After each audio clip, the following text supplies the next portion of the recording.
you very much. Suzanne Allen, leader of the Innovative Learning Environment Project for the department and the ACE member. The title tonight, this is one of three in a series from the department, and this is the second in the series.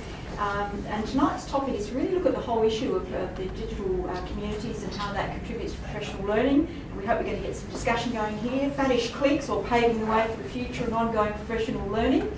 And we're drawing particularly on the Scootle community, which is a community that's only been running for a few months, and we've got some of the people who were the early adopters. This was actually set up at the federal government sort of level within the context of some of the new digital software that's available both for professional learning but also with potential down the track for student learning and all the learning analytics that goes behind that. So we're really keen on where this is going to go. And we've got some of the people who are involved in the innovations work in the department here. We've got Jason Loke and Joe Callaway from the Australian Science and Mathematics School, who are part of the early adopters for this. We've also got Dean Clark and Emil Zakharov, who are from Mark Oliver College. And we've got Wayne Duncan, who is a leader in the new media unit of the department, to set the scene. So we hope to have a really good discussion, but also to get some input from these people. So over to Wayne. My background is Year 11 and Year 12 computer gaming. Well, that's what I do now for the last 2 years. So I created the curriculum area of computer gaming, and so from there, I'll give you a little bit of a brief. But my whole idea today was to show you what I use Scootle Community for, and I'll also tie in with a few other things. So phase one, I got an email back in March 2013 in terms of the launch. My account had been approved. I'd applied along with a few other teachers. Then the first step really was to connect with other, what they called us champions, who were people basically the first adopters of the Scootle community. I think there were about 70 of you, weren't there, from across Australia who got selected in that first round? In the 70s, yep.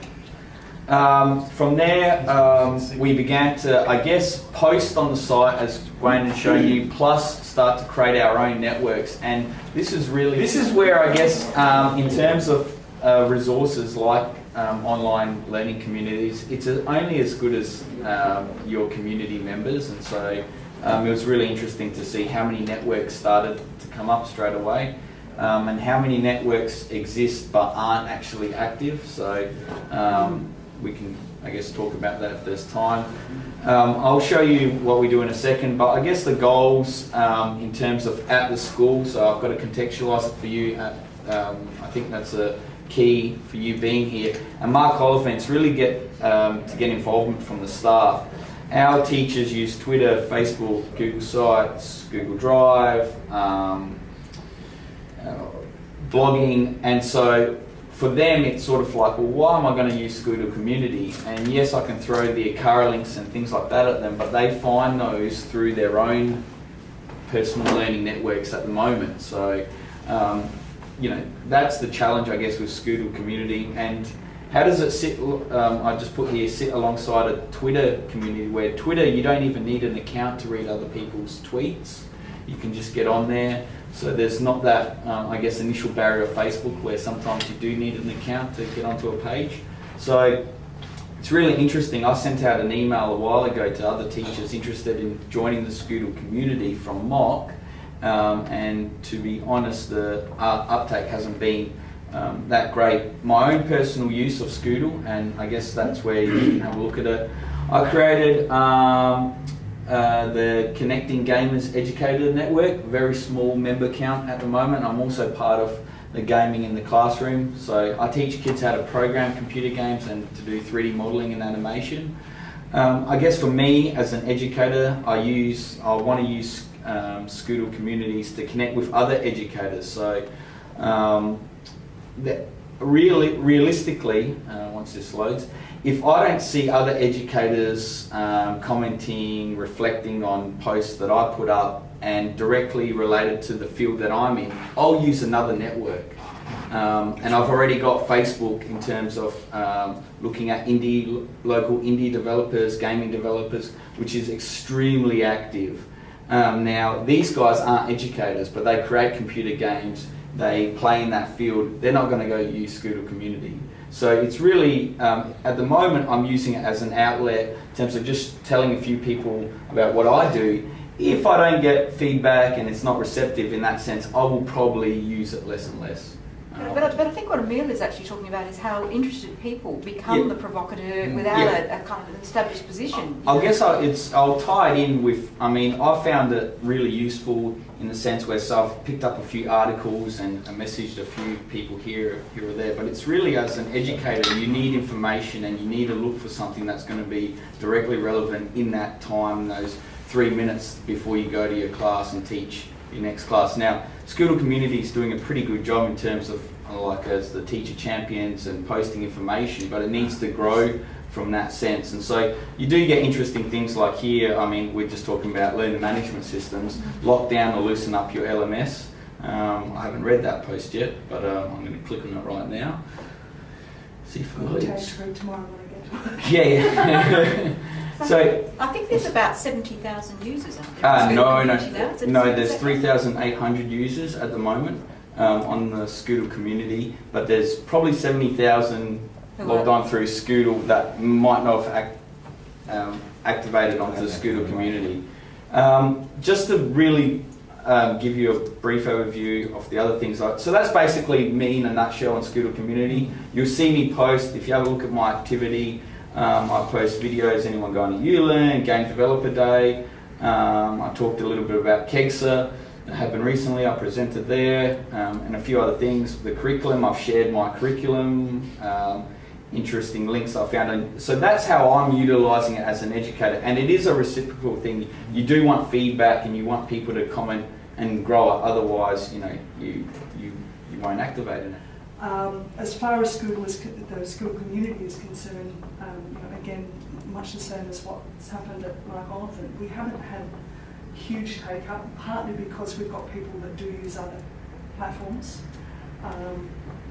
Time to learn something new, we don't have any. People have said, those that have used it, it is sort of initially hard to navigate and find what you're looking for. They have found it useful, but perhaps in a much more limited way. What would encourage you, rather facetiously, money. They want to see clear benefits of use. And I think that's, why bother? What's in it for me idea. Needing time to do it. In some cases, needing to develop skills. A couple of people had concerns about the rules of usage if you're dealing with kids in social media and making sure that they are clear on what that means. And some people basically said, well, I'm not going to use it regardless. So you'll notice there's a little apple there. That is the indicator of the Scootle champions, part of the initial 72, I think, that were brought on board to test and trial and track the progress of the development of the Scootle Community. So there's a range of things there. One thing that I did notice along the way when I was using the Scootle Community was there's a lot of space. Now, I don't know if that's a good thing or a bad thing, but in an online environment, often you see all of the extra space is cluttered up with ads and other bits and pieces of information. So in that regard, it's a good thing. I want to see ads coming into the community, but there's just that void. Now, when I'm working in an online environment, that void kind of tells me that I need to put something in it. But the basic idea is, as they've gone through, there's the information about you and the different activity. Now, I'm not going to have a live interactive setup, but if people want to see any of the things that I'm going to go through, then please, at the end of it, I'll go log in and no dramas. How I'm using it.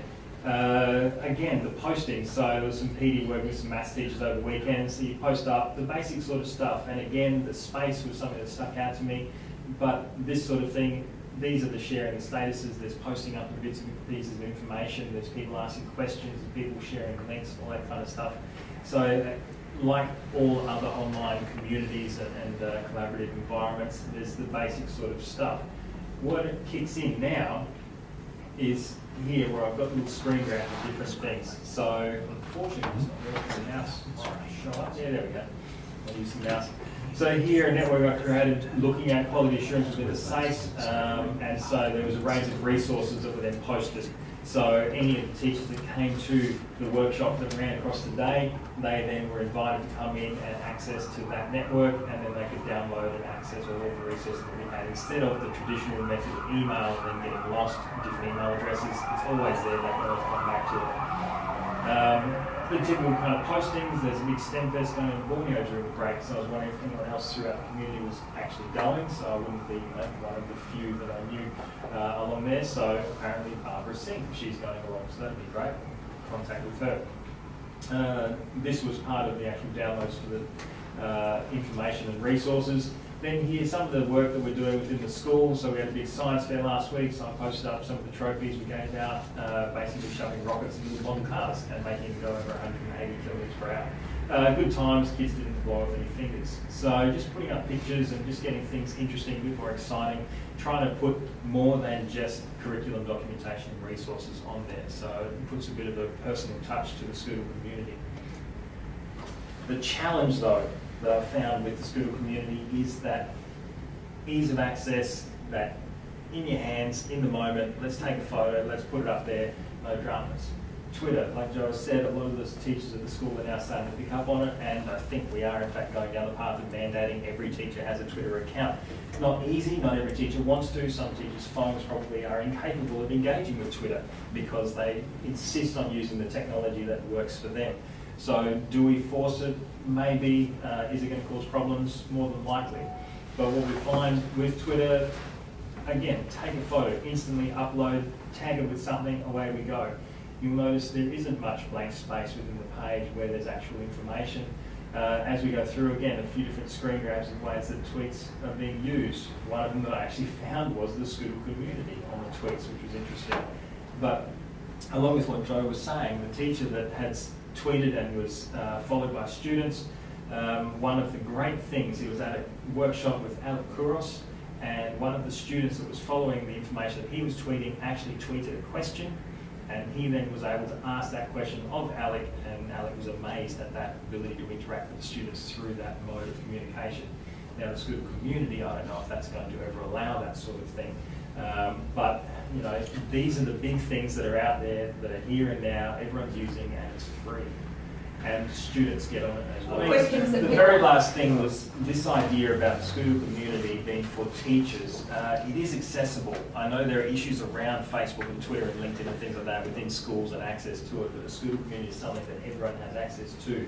It provides some measure of relevance because it tags in with all of the curriculum resources, the ARA, and that kind of stuff. So there is direct relevance to teachers.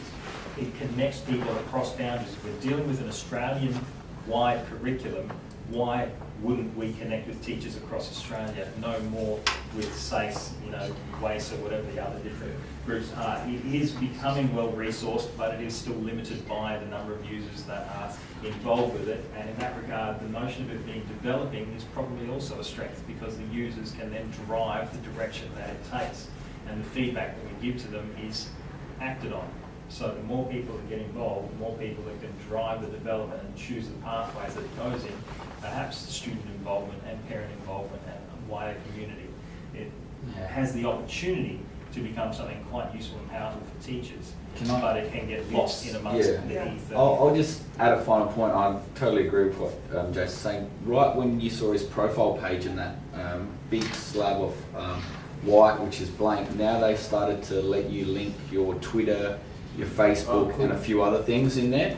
And I actually started up an external network, to do that, but then they've put it in. And I sort of see, like, if I was selling Scootle Community, that would be one of the biggest selling points. I would say, well, if we get every teacher in Australia on the Scootle Community, but then you can link externally to all the other things that you have, as one collective resource. If you're looking for a teacher and you want to find where's their Facebook page, what's their Twitter, that would be like the colossal information base that Scootle could act on to branch off to other areas. That would be how I might approach a sale in terms of getting teachers on board to say, well, it's like our Telstra directory of everything that you could link out to. Because I think from all three of us, we've got external things on Twitter, Facebook, wherever, Scootle could be the one that like spot that sort of, it's a directory of going out to other places. But I mean, I know it doesn't want to be that and wants to be more, but as an initial point, it could go from that end. I think that's a good place to wrap. Yeah, that's, look, So what- I think if well, people have got other summarise. questions, some